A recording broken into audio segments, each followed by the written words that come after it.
So, first of all, I would like to say thank you so much for coming on, Amanda. How are you? Good, thank you. Thank you for having me. Amazing. Amanda and I were just in a very long discussion before this interview. It went on for quite a while, which is great. So we'll bring some of that back in. But Amanda is full of knowledge, and I'm so excited to get into this interview. But we'll keep it sweet and short first.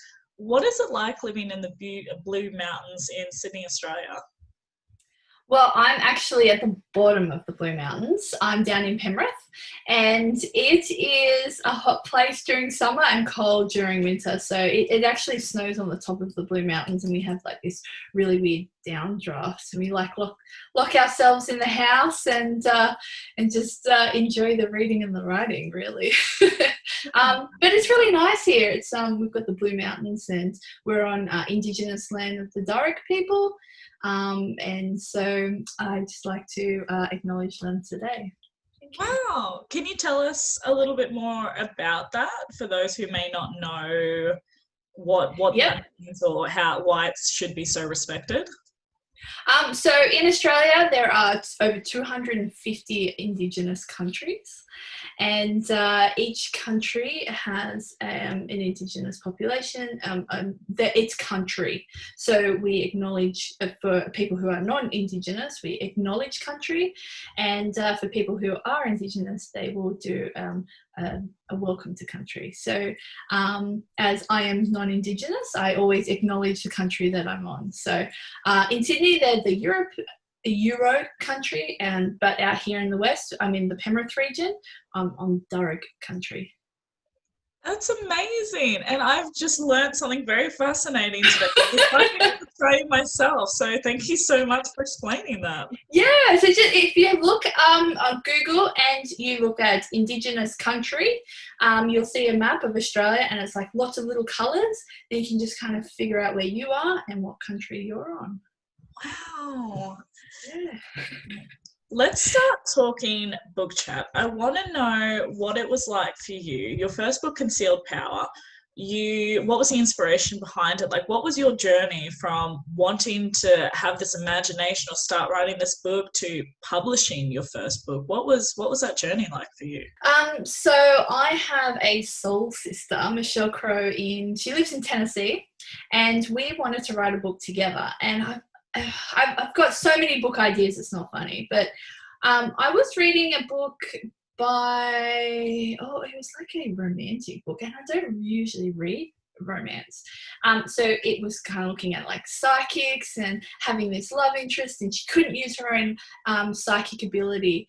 And I thought, well, wouldn't it be funny if we wrote about a psychic that has bad abilities? Really, she's very clouded, and she couldn't find love.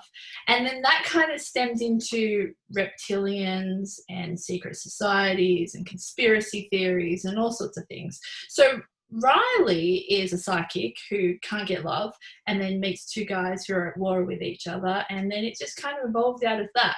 So Michelle and I, we are the weird ones. She's such a great characterization. I'm fantastic in world building, and together we come together and we've got Concealed Power. So we decided to self-publish that a couple of years ago now. That was the first one. And I do most of the publishing and she does a lot of the marketing. But both of us, we have our own strengths and we lean on each other. So not one person can't do everything, and one person should never do everything. But I'm so more structured into the publishing, where she's more the marketing person, and it's just like our writing abilities. We share them instead of having to do everything on our own. Yeah, That is so magical. And I find it very interesting that your first debut novel was actually co-written as well, because that can be very difficult to do at the best of times, let alone the first time you had you written before, or was this the first time you did it for it? So I've written about 10 novels all up, but I hadn't actually published them. And I was thinking about going into publishing. Some of them are still sitting there for the rewrite. Other ones I probably will never publish. It was just me trying to develop my writing skills. But I was pretty much finished Heavy Dirty Soul. And Heavy Dirty Soul was just that book that I had to write for myself. and I was going to put it out into the world. It is not a traditional book in a sense. It has a loop arc, and if any writer would be insane to write a loop arc. And I did it, and after that I thought, you know what, I'm going to write stories that are easier to write. Now, in a sense, you probably think actually Concealed Power's denser, it's more complicated. It certainly is in book 2, but at the same time, I just kind of really wanted to push the envelope of publishing and writing at the same time, but so I did them both at the same time. That's what I'm trying to get at. Sorry. So I did Heavy Day, so it was so complicated, but at the same time we kind of got down to the basics, and then we were able to like lean on each other through the basics to then build something that was much greater. So I think being complicated too early in my process I'm able to write more things at once and bring in co-writers and bring in teams, because now the process is so much easier. So simplifying everything. I love that story so much, because I have not co-written yet with somebody. Yeah. I have started on a project, but like from chapter 1, we're like, oh, this is a little bit more difficult than I thought it would be. So that's amazing. Have you written more books together? Do we have more books we're expecting from the both of you? Yes. So Concealed Power, the series name is called The Hidden Truths Trilogy, and that will be a 3-book one. So we're actually halfway through book 2 now. We're nearly finished to do to bring it out into the world. What I find interesting, and when I was reading the blurbs on your books, because they did grab my attention, because I want to say they're very much unconventional, just in the sense that speculative fiction is what you write. I have never read speculative fiction, and I would like you to explain to us what that is, because it's I know it's been around for a while, but it's a very new genre to me. But I loved the uniqueness of your outlines of what your stories were about, because I was like, I have no idea what to expect from this book, and I loved that uniqueness about it. Would you say that is usually the genre, like that is speculative fiction, or that's your thing? That's definitely my thing, because I'm not a fan of things that have been chewed up and spit out over and over and over again. I want to find new ground. And everyone says that all of the books in the world have been written, but that's sad. That says that there will be nothing new. I'm looking for what's new. Speculative fiction, in a traditional sense, is the umbrella above horror, fantasy, sci-fi, all sorts of things, right? That's the umbrella. And so when you deep dive into one fantasy, you're coming out of spec and you're going only into fantasy or only into horror. So I'm doing that bounce back and coming out of genre, and I'm like kind of like dipping my toe into all of the genres. So the way I kind of structure is I am primarily focused on fantasy, but then I will like bring in another subgenre and attach it to fantasy, and then I'll have a few other things that I need to kind of mold into it. So I will dip into romance and I'll dip into the horror, but not in a huge way that it's dictated by the genre itself. Like I'll take elements and then I'll break those elements and redesign them and thread them through into something else. So it's like, weaving a big blanket. You don't want it all one color. You want it lots of different colors so that you've got this mix match and unexpected twist. But it has to be weaved in correctly so that it doesn't seem like, the unexpected hero pops in and saves the day. Like that will ruin it. It has to be expected in such a way that it's perfect for that story. How do you decide I know of the duo, Michelle is more of the marketing guru in the team, but I'm curious as to how you go with marketing that, because I know it can be difficult when you've got not only a very niche genre, but also multiple elements. It can be very difficult to find what is the correct way to market it. And obviously having the correct book cover and, the write-up to angle it to a certain genre. So how do you find that? Was it trial and error, or you hit the nail on the head? No, definitely not hit the nail on the head. Marketing it's like this beast that you think you're wrestling with until it grows wings and does something completely different. It's I don't like people go to university and study marketing for years and years and years, and then I'm like, okay, give it to me in a nutshell, and they can't. Like it's not an easy thing to do, and so I just do what I can do when I can do it. And that's how I apply marketing, because I am not a marketing guru. So from a publishing point of view, how do I publish this book? What's, categories do I put it in Amazon? And then, I focus in on fantasy. And I stay with the fantasy, and only because if I was to put this in the romance, I'd get blasted because I'm not going to what romantic conventions that they want from me. So that's what I quite enjoy about the publishing industry, is that I will set the fantasy things, and that will happen, and it'll be accepted in those genres, but at the same time they'll hook it, Amazon will hook in other categories, and they're the unexpected ones. Like, for example, I have a Christmas book that's sitting in the military fantasy in Australia category. And I'm thinking, how did I get there? And I check all my metadata and the keywords and all that. And I'm thinking, no, I just don't even know how it got there. Like, I just have to allow the process to come naturally. So I have core ways to focus the book in from a publishing point of view. But then whatever comes naturally after that, I just let it go. I go, okay, wherever it needs to find its place, it will be there. So it is hard to kind of put these stories into a box when I don't like the box. I don't write to the box. I will smash a box. But it will fall into some sort of category eventually. I want to talk a little bit about you, because you are a bit of an expert. I have to laugh at that one. Don't laugh. I might think I'm an expert, but an expert might not agree with me, but okay. You'll walk away from this interview going, she called me an expert. I know. Look, my head's growing. My ego is going. It's okay.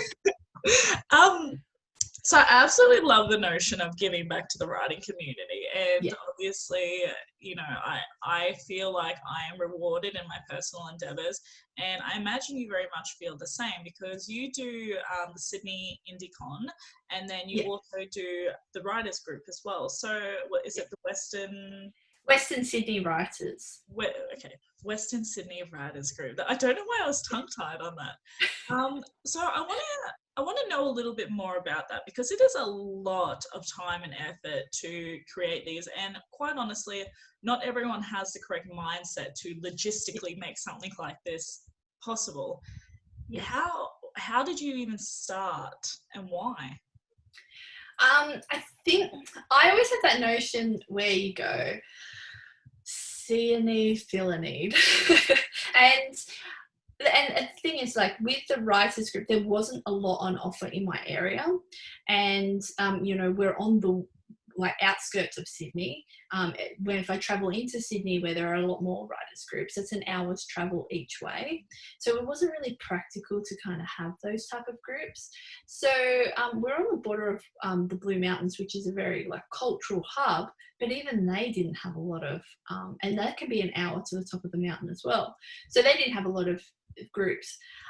One group was there, and it's kind of worked with them on and off, but with people moving away, it just kind of fell apart. So I thought, I'm going to take a stand, and I created Western Sydney Writers, which is not more of a writing group in a traditional sense. We do not sit down, we do not just swap manuscripts or any of that. This is a networking group, and it's grown quite a lot in the last couple of years. So essentially what happens is, and we've got a Facebook group, everybody from all different types of writing backgrounds, whether it be script writers or book writers or whatever they would like to do, they come, and I put as many opportunities, especially local opportunities. There might be funds, or there might be competitions, or just learning things, and I just post it onto that group. And that group can also reach out and say, hey, look, I'm looking for a particular writer to help me, or my mother wants help with her bio, or whatever it is. And everyone just shares resources. So that's where I kind of approached the writing group. Sydney Indicon was very different. So I co-host that with another lady, Rebecca. She's an amazing lady who is very community focused like I am. And we were a little bit annoyed that Western Sydney, particularly Penrith, gets overlooked by the bigger writing conferences. And so there is always one at the top of the mountain, and everything else is in the city. So there's like this 2-hour gap between Sydney and the top of the mountain where we existed and nothing was happening. So we decided to reach out to all of the independently published, so indie authors and publishers, and hybrid publishers, so people who do their own books as well as traditionally published. And we made a conference, and it was massive. It was a full day. We had so many speakers that they could only speak for half an hour each, including the panels. It was exhausting, but it was so rewarding because we brought the community together, and a lot of people who were there who were already established or who were wanting to do this but didn't think it was possible because there was no one there. We kind of showed them the light to say, yes, this is possible. Yes, we are practicing. Yes, we're New York bestseller Times and Amazon bestsellers, and we were all these things, but we didn't have a community backing. So we created one. We kind of said, you know what, writing is isolating, publishing on your own is isolating, but we can all come together in our isolating ways and then be a community. So that's where I kind of came into a community way. So you're doing the best you can in your own way for yourself, but then having those friends and that community to say, hey, I'm having a bad day today. And then someone else goes, yeah, I'm having a bad day today. I'm like, yes, we can have a bad day together. Yeah, and it makes it so much more supporting. Yeah, I wonder what was probably the most difficult thing in creating that, because I'm assuming you may do you have a background in like events management or anything like that? And if not, what did you find the most challenging thing to create that conference? Because there's a lot of health factors and logistically making it, booking out places and making sure it's all possible. Yep. What was the most challenging thing for you personally? Well, I think having somebody to do it with you is fantastic because, I built the website and I approached writers, but then Rebecca also approached writers, and she did a lot of the advertising and things that I hadn't done before. So she had the background in events, and then I was like the muscle man on the day and setting up chairs and doing all of that, welcoming guests in, and she set up all of the technology and things like that. I think what we didn't do is go beyond our means.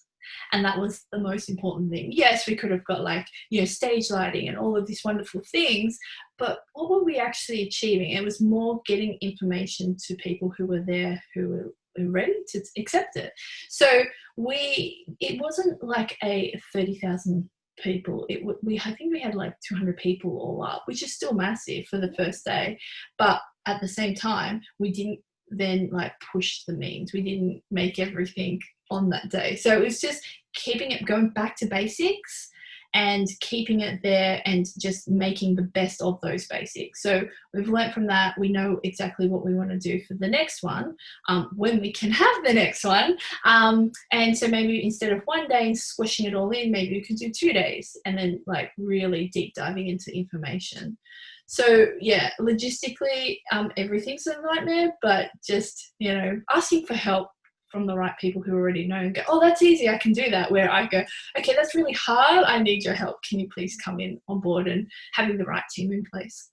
I think that's an important message, not only in this industry, but in general, that, as you said before, one person can't do everything. So know your strengths. Right. And, that's why you build a network and a community around you, because you could spend 10 hours trying to accomplish something and you might have a friend who can achieve it in 5 minutes, and they're happy to do that for you. Yeah. And there's so many people like that I didn't realize, here I am helping a lot of people do just simple things that I didn't think much of it.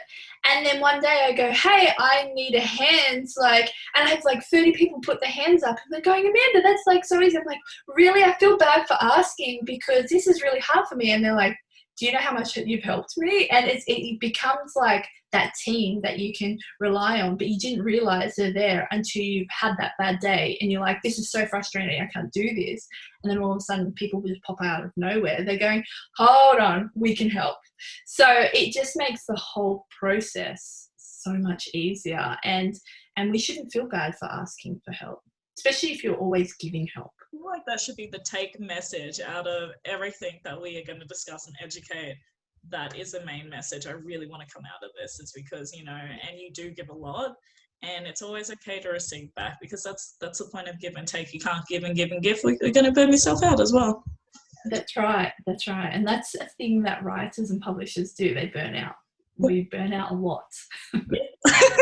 Yeah. That's why we're so dependent on coffee. We don't want to be coffeeholics. We need to be coffeeholics. I know. And then there's a point in the day we swap to coffee to Coke.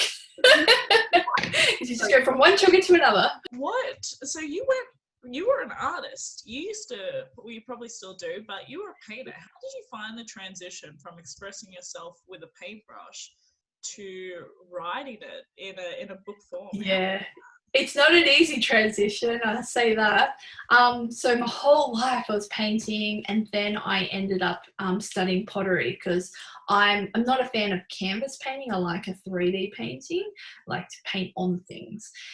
So I studied pottery, and then I became a mother to a beautiful, hyperactive baby girl who did not like to sleep day or night. And pottery is a 6-hour endeavor. You know, there's a setup time, and it's very messy, and then there's a cleanup time. And once you're in there, you go into that zone, and so you don't stop. And when you do stop, like my hands, and I'm covered in clay, that's not what you can do with a baby. So I had to say goodbye to pottery, and I had to say goodbye to a lot of my painting and my messy art, because she just didn't have a sleeping schedule. And funny enough, I kind of deep dived. I was like, oh my God, I've lost my identity. I lost everything about me. I'm a creative person who can no longer create. And so what ended up happening was I didn't realize I was going into a very deep depression. And it was a friend who threw a book at me, and she's like, you have to read. I'm like, read? I don't read, I paint. Like, and so funny enough, I read Twilight, the first book of Twilight. And so I got to the end of the book, I go, you know what, I really like that. I'm going to buy book 2, and then buy book 3. And then by the end of book 4, I started brainstorming my own stories. And so the best thing about writing and reading was that my daughter slept 20 minutes. I had 20 minutes to read and write. And then as soon as she wakes, close the book, put it there. I didn't have to clean up. I could get up and get my baby. So, and the funny thing is the happier I was, the more reading I was doing, the longer she was sleeping. And so here I was, I'm like, oh my gosh, she slept for 3 hours. I'm like running in there going, what's the matter with you? And she's just happy and like sleeping. And I'm thinking, oh, like I'm happier, she's happier, I'm getting more creative time through writing and reading, and it was just this wonderful like give and take. So in the end, after 3 years of that time, I've read all these books, and I was already writing, and so it's been I'd say 12 years now. I keep saying 10, but I forget that time keeps moving, so it's 12 years. Yeah, I'm like, yeah, I've been writing for 10 years, and I've been saying that for 2 years now. So, so 12 years, which is crazy, and fascinating at the same time, because, you know, so many books, so many writing. I do paint now, only because the kids are at that age where they want to explore art. So I've gone back into writing, painting canvases. Not my fun thing to do, but it's not as messy as pottery. Speaking of creativity, so prior to the interview, we were discussing one of your books, which is TheReluctant Wizard, and I do want to know a little bit more about that book. But one thing that grabbed my attention was when you told me that your son is on the cover, and Yes. you have the book there, I think. Do you want to quickly show us it? And I thought that was the cutest, sweetest thing in the world. Do you want to say? Yeah, I know it's fun. I think that's really cute. And can you tell us a little bit about the story behind that? Because I love it. Yeah, so The Reluctant Wizard is by far my best book. I just love everything about it. It's about Eli, who is stuck in this community between, it's just ravaged by the ongoing war that's gone for generations, between the wizards and the warlocks. It's kind of like my answer to the superhero conversation is everybody wants to grow up and save the world. And so Eli does too. He's like, I've got wizards and warlocks and everyone has magic. But, depending on your ability of magic will determine your worth in society. And, if you don't have a very good ability, that means you don't have a very good worth in society. And I kind of like wanted to smash that notion of abilities, money, war. It's about healing the community. And so when you're having a happier person, you've got a happy community. So Eli wants to grow up and save the world. And he's very adamant on doing this. And he joins the wizards because the warlocks are perceived as the people who started the war and continue the war. And they're told that, the crops are ruined and there's drought and they've ruined the water supply and all sorts of things. So he joins the wizards to grow his magic. So you're not learning magic, you're growing your magic because it's an innate ability. He grows his magic so that he can come home and stop the war. But very early on in the book, I kind of say, is it somebody's personal reason for living to save the world? And I reinvent the whole idea of a chain. So a chain is if everybody is a link in the chain and one chain breaks, then the whole chain's useless. So if we can maximize being the strongest link for ourselves, then that whole chain will be stronger overall. So I'm kind of looking at his world like that. So he meets some wonderful people, wonderful friends, and he wants to save everybody and he feels terrible that everything's happening, but at the same time he gets to grow and he gets to be himself the best way he can be, exploring this huge magical world. The Reluctant Wizard is aimed for children 10 and over. At the moment, it's sitting in the young adult category. Like we said before, the category is just all over the place. So I have kind of marketed it towards the young adult. But it's accessible for every age. My 9-year-old's reading it, and he's getting a lot of meaning out of it. Whereas my husband's reading it and he's getting different meaning out of it. So my husband's seeing that war element, where my children are seeing that magical element, and they're getting that war element in a subconscious way. So it's not in your face, it's not a lot of suffering and torturing. And the only way we see this suffering is that one day Eli walks through the streets and homeless man is begging him for food, and Eli just doesn't have anything to offer him or give him. And that kind of drives him to say, you know what, change needs to happen, and I'm going to make that change happen. So yeah, it's a huge book. But it's only the tip of the iceberg. I don't know how many books I have to write to get to the ending, but I feel like there'll be a lot. I love that your husband and your son are reading it at the same time. That's so beautiful. Yeah, and so's my daughter. So at dinner time, it's very interesting conversations because they all perceive the same thing very differently. And I'm a macro thinker, so I think universally. And then I kind of weave down into the micro details, where they're all fascinated on the micro details and they're working their way up to kind of get through the book. So from a writer's perspective, watching these readers kind of interact and they don't care about my feelings that I wrote this book, because they forget that I'm the writer. They're so involved in the story, and I kind of feel like I've made it as a writer because I've got this reaction. And they will defend Eli and his things to me, and I'm like, okay, that's interesting. I'm like, how can I twist this in the next book? So I can see how they're defending him and loving him and think he's the best thing ever. And I go, well, that's the beauty of being a writer. I think I've made it, because Eli is now real in their imaginations just as much as he is in mine. Wow. What would you say then your greatest accomplishment, or even your, I'm not going to say hardship, your greatest obstacle has been Yeah. in your writing career then? I think it's the whole idea of right to market, because I'm struggling with the market.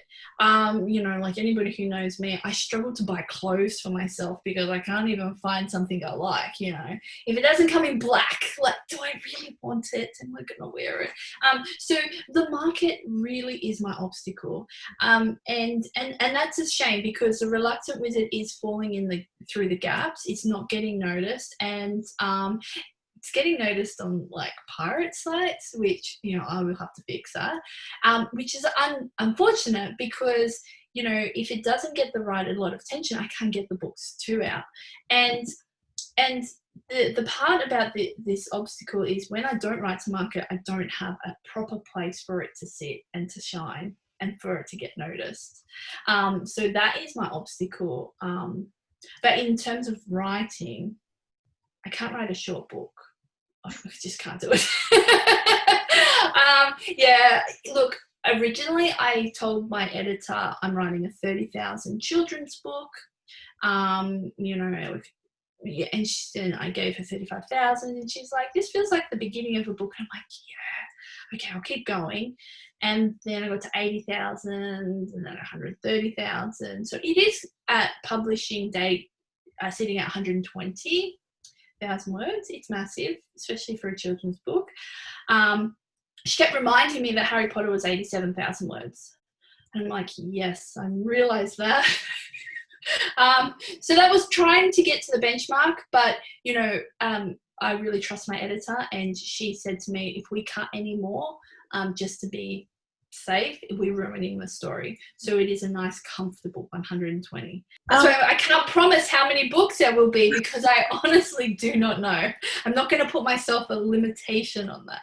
Your family are never going to let you finish the series. So they're like, no, write another one. I know. I was like, do you really need 6 weeks summer holidays? Like, can we cut that short? Because I've got writing to do. Like, it's time to go back to school now, children. No, I'm kidding. So I'm a little bit interested. You do every Christmas you organise an anthology with other authors. Yes. How do you find let's say micromanaging other authors' timelines so everything is ready in time for that? How do you find the experience? Yeah, so year one was 2019, and that was the Fantasy Christmas, which has just hit number one in 4 countries, in 3 categories in each country. Yeah, it went very well this year, so we're very excited. And that was just to kind of put out to the writing community, hey, look, I've got some ideas about some anthologies, who's interested? I had such a huge, yes, we want to support this. Yes, I'm in. And then I was like, everyone was really happy with the process. It was a rushed process. So now it's a whole year process. I give people in June, the year before, a theme. And then I work really hard to find that cover. Most of the time I have a cover prior to the theme. Then what happens is, the submission date is in March, and we take a whole month to read that. I also do structural editing, so I structurally edit it while we're reading through. And then we go through a beta reader stage. We have another editor, her name's Adriana.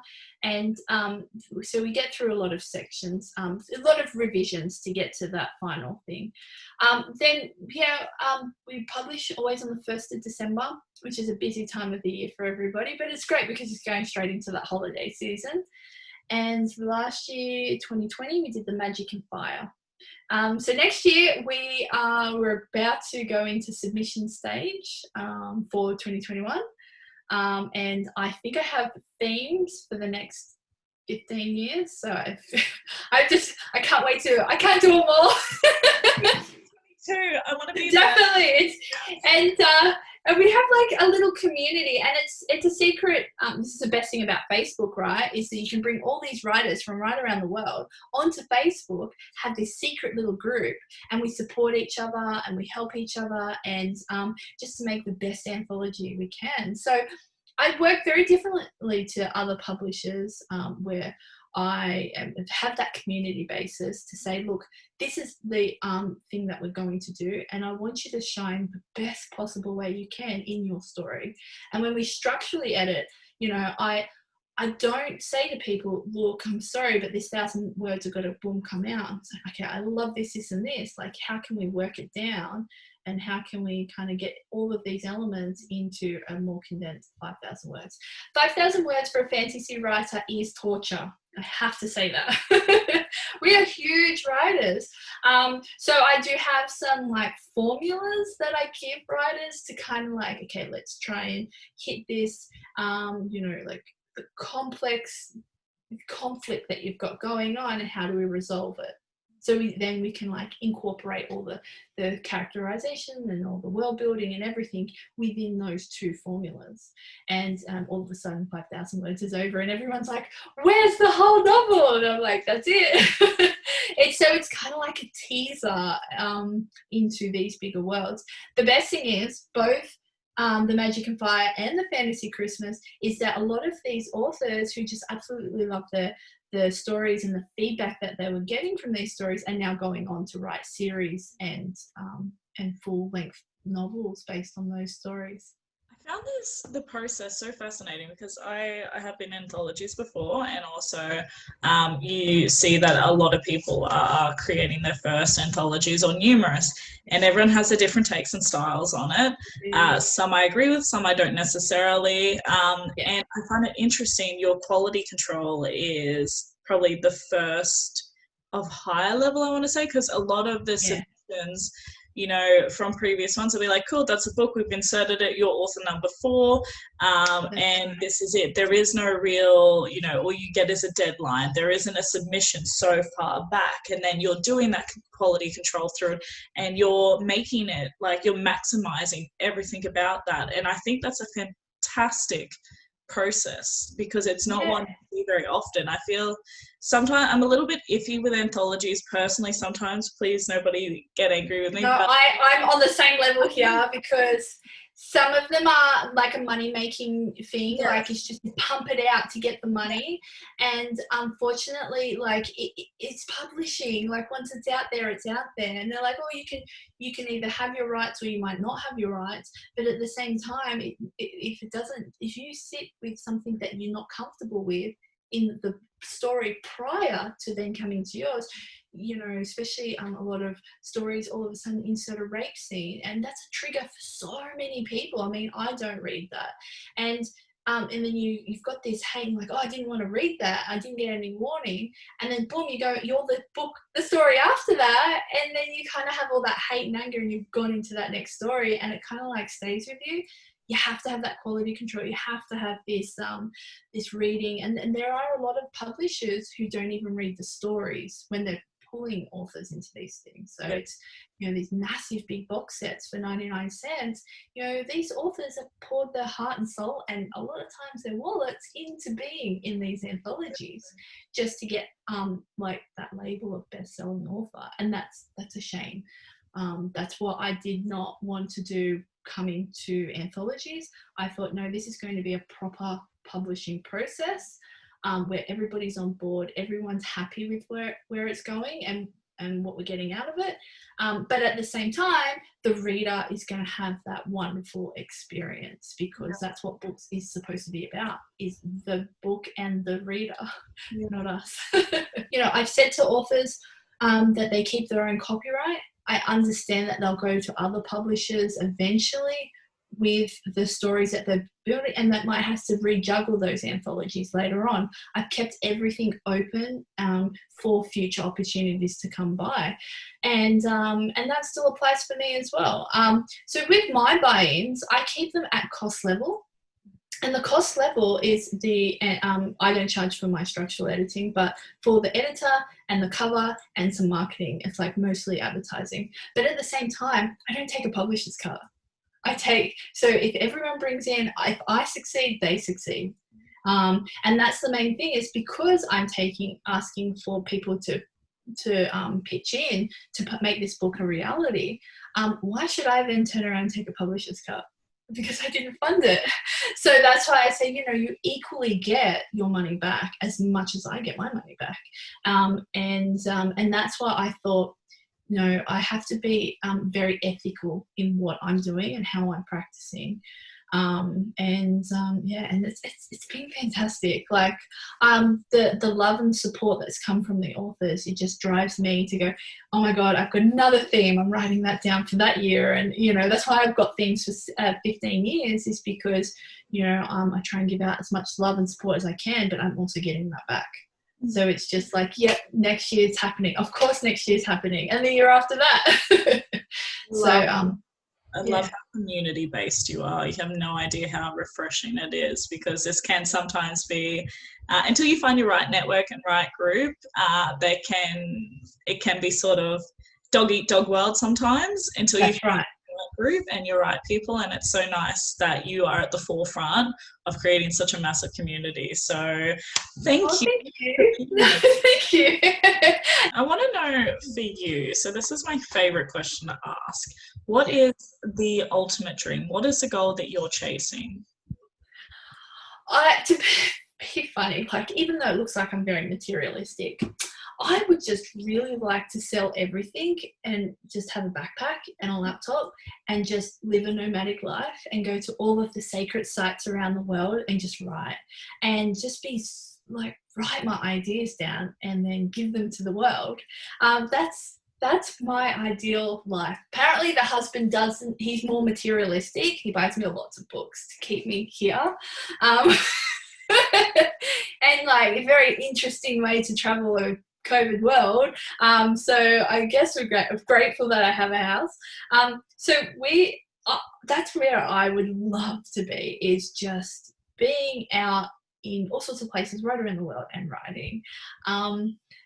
In a materialistic world, I'd just love to be able to kind of communicate with readers and talk about things. And so there's, when there's Comic-Con, and we sit at home and we watch these wonderful movies and these wonderful TV shows. There's something different about going to Comic-Con and speaking to an actor or a producer or a writer, and there's this exchange of magic, and that magic right there pushes that story off the television and becomes, it like activates something in the world. I want more of those things. I want to see more Comic-Cons and supernovas and all sorts of events where we can exchange ideas. And I feel like as a writer, I want to be in both seats. I want to speak to actors and writers, but I also want to speak about my own work for the people who have read that. And that is another ultimate dream for me. Love that. Okay. So I'm starting a new segment, because at the end of every interview I do, I was doing rapid fire questions, and I had a great idea that I'll do like a little short video afterwards and have it like dating an author. So we'll speed dating, sorry. So speed dating, of course. I don't have a little bell and I don't have a rose, but you have my present. That's enough. There you go. But so yeah, I'm gonna do speed dating with A.R. Warne, or AA. AA Warne. Yep. What did I say, A.R. Warne? I have no idea. It's an opportunity, isn't it? Yeah, there's an opportunity for you, or this date's already going terrible. I'm like, what? Yeah. So bad. Okay, so my first question for you is, what's the most bizarre pickup line you've ever heard? Besides somebody calling you. So, I mean, I've been with my husband 12 years, so I'm well and truly out of the dating life. You have friends, how he's like, how you doing? What's her name? Joey in Friends? Yeah. That is the weirdest thing I've ever heard, right? And now, okay, I'm young, and Friends was like, when I was growing up, it was happening. But when you kept going, how you doing? I'm like, people fall for that? Like, yeah, and it kind of like, I love language, right? So my co-writer is American, and every time I'm on the phone, I'm like, yeah, how you going? And she's like, I'm going. Like every time we say this. Because in Australia, we always say, yeah, how you going? Yeah. Right? So now I think that version is how you doing? So yeah. yeah. And so they always, and that's why in American interviews, I have to be very careful because I always start with like, yeah, how you going? And then they're like, going? Where am I going?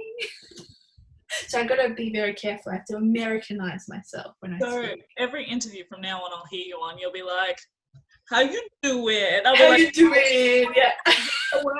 Why? Like, why is she saying it? Yeah. Yeah. If you had to describe yourself in 3 words, what would they be? Definitely creative. And I'm a mom. I'm first and foremost a mom. So I always do mom things. I'm very bad at cleaning, like mom things. And I'm like, kids, I'll pay you McDonald's if you clean for me. And they're like, mom. So I'm a mom. And I don't know. I would like to say limitless. Because every time I put an idea, I come to a conclusion on an idea, I then stop and I think, I've put a ceiling over myself or a limit on myself because conclusions are limits. So I like, okay, I've got the conclusion for now, but I'm going to pull that conclusion off and then expand it. So I would like to say limitless. I love that one. That's going well, Amanda. I was impressed by that answer. Yes. What song best describes you? Oh, song. Well, I'm going to have to say, and you're going to laugh at this one, the Game of Thrones soundtrack. In fact, that was the same song that my husband and I got married to as we walked down the aisle. Yeah. Say that one again. How long ago did you get married? We only got married pre-COVID, 29th of February 2020. And then the world fell apart. I'm like, we've had an interesting marriage. Yes, we had children. I'm non-conventional. So we do everything back to front. We do house, babies first, and then we get married. So yeah, we've been together 12 years, and we're about to celebrate our first wedding anniversary. Yeah. So it was very Game of Thrones, very like interesting. I really wanted to like incorporate the red wedding into like things, but my husband's like, no, Amanda, everyone already knows you're weird. Just calm down. I'm like, this is a good opportunity, but no. Yeah. Next wedding, no. Feels like he's limiting you. No, no, he has to because he knows I get out of hand. Okay, so I celebrate Halloween more so than Christmas. So. Your husband is the grounding. Yes. Glue. Okay. Yeah. I'm the limitless one. Yeah. What's your life motto? Live your best creative life. Oh, I love that. Yeah. You remember Paris Hilton was like, live your best beautiful life. I'm like, what? I like the ugly stuff of life. Like, creative. You can be creative in every way you want. So live your best creative life. I love that. What is a unique talent that you have that not many people know about? A unique talent. I am a practicing hypnosis therapy. Ching ching. You did something weird to me on this video. I don't remember that. Yeah. Pay my mortgage. What happened to my credit card during that interview? Yeah, that's right. You're paying my mortgage now. So I've been practicing hypnosis therapy for a little while now, and it was kind of hand in hand with my research. There's only so much books that you can read that you have to have a primary research technique, and I went into hypnosis, and it has been amazing. I love it. Yeah. Well, that's our date. Our date's over. But that's all my questions in this interview. Do you tell us what's coming up for you? Where do we find you? Tell me everything I need to know. So everything's on aawarne.com. So keep it nice and simple. Facebook, Twitter, Instagram, all AA Warne. So it's not so complicated. I've got Conceal Power, book 2 and 3 are coming out this year. So we've nearly finished book 2. We're about to deep dive into book 3. And we're doing both books this year because we did promise everyone a book last year and it didn't happen. So we're going to smash them and do 2. We've got another anthology, of course, on the 1st of December. I'm hoping, and I'm really crossing my fingers for TheReluctant Wizard number 2 in September. And I have a secret series that if I can finish it, it will be out as well. But it's very secret. It's very interesting. So I'm actually even preparing for 2022, which is all of my research that I have been doing for the last 5 years has been building towards a series called Seventh Civilization. It's massive, absolutely massive. And I've been doing bits and pieces, and hence the hypnosis and all sorts of other things, old texts, hundreds of years old that I've been collecting. And that's all coming out in 2022.